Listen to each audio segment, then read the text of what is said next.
But in the future, I would like to add the power converter in here. It was at this moment that he knew. He fucked up. So, kind of fucked up. Not too bad though. I had plans on moving the power converter under the bench, but I was wanting to also paint the walls, and it was going to make it harder to paint the walls with the bench there because it's not a clean slate. You know, you have to go around the benches and stuff like that. So I had to take them out pretty much right after I installed it. So went ahead and did that and started to get into painting.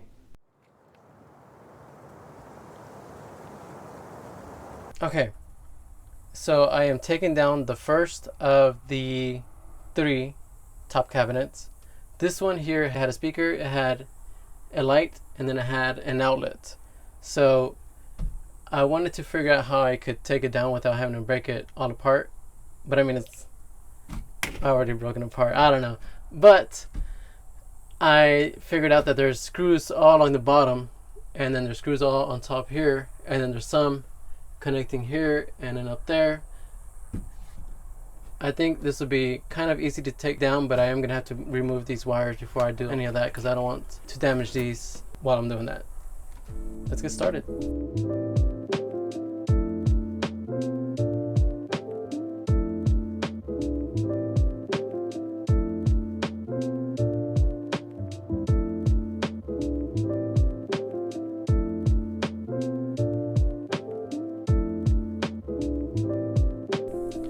First one down, 2 more to go. This was a lot lighter than what I thought it was going to be, which is a good thing.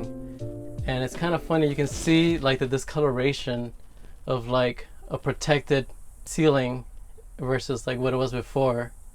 And then they kind of fucked up here. Okay, so now we're gonna move into here. This looks like it's 2 pieces instead of 1. Looks like they might be connecting here, and this one seems like it might be a little bit easier to take down. It is just these blinds that are connected to the bottom, and then these 2 lights. So hopefully I won't have as much trouble with them.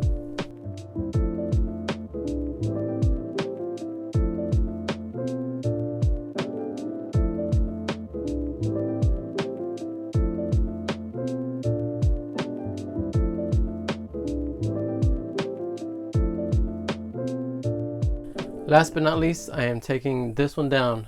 It looks like it's 2 pieces as well.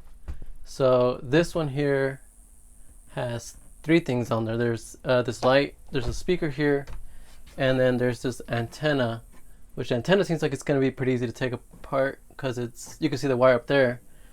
Here, I'm not sure where it's coming from, but I've done this before, so it shouldn't be too hard. I'm gonna make sure the fuse is disconnected for this one.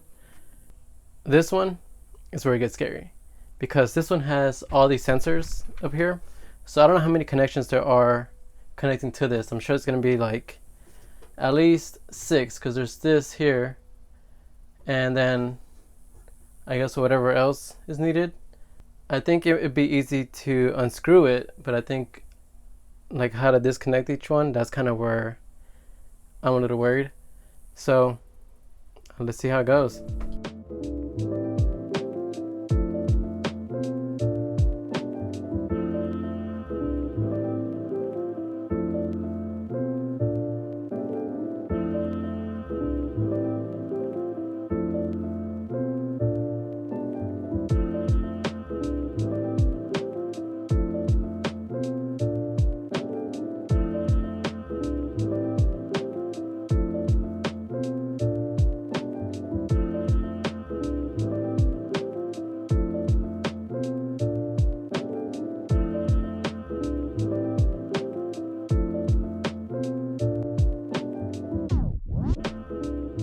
So I'm not sure what happened, but the time-lapse cut off.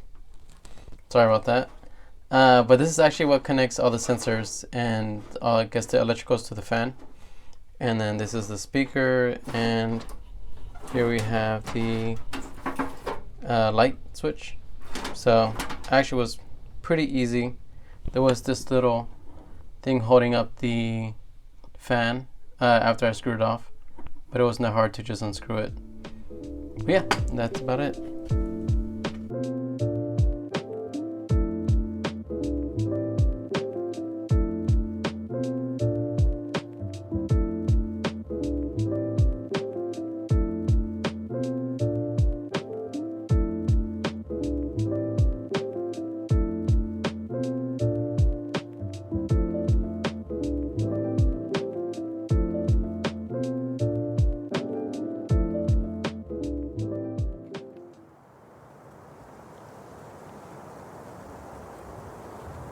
Okay, now that I've taken everything down, I gotta get into the cleaning. And what I'm using is this thing called TSP. It comes either in a liquid or powder. So I just go with powder because you get more with it. And it's like a heavy duty cleaner that you want to use before you paint because it helps the paint stick to the wall better. Not that much work, just wipe it down and then you're good to go. So one thing I don't like about this RV is the trim that they use for the corners. They have this little rubber like tube thing, and it's really ugly. I want to take it out and I want to put caulking over it. That way it's a smoother, more modern look.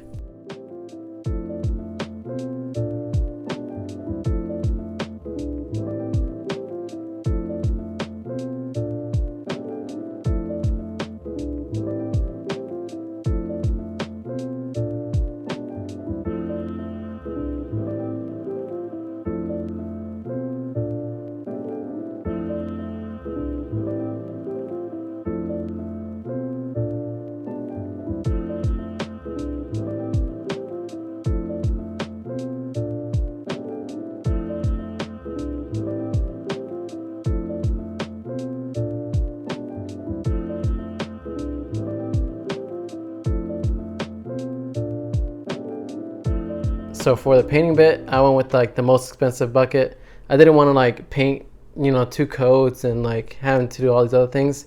So I got like the Behr Marquee. It's a paint and primer one, but it has a 1 coat hide guaranteed. So it actually did work. Pretty much everything that I painted over, just 1 coat done. And then I didn't use any tape. Like I wanted to cut all the corners. So the cutting method is where you don't use any tape and you use your paintbrush to go around the corners. There can be some issues because you can get paint on whatever you're not trying to paint. But I had hard metal and like hard plastic, so it was actually pretty easy to scratch off and got dried. And then I had the wet rag, so I would just wipe down anything that I need to wipe down too. So overall, I think the cutting method was the way to go for me here in the RV. It was so much faster and easy to clean up.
So if you look up here, there's all these cracks that happened after I put in the caulking, and I'm pretty sure it's because it's an RV, it's not a house. So all of this stuff moves whenever I'm driving it. So the best thing to do is going to be putting in some trim. Probably gonna put like some L white trim. I don't know yet, but I think that's gonna be what I'm gonna have to end up with.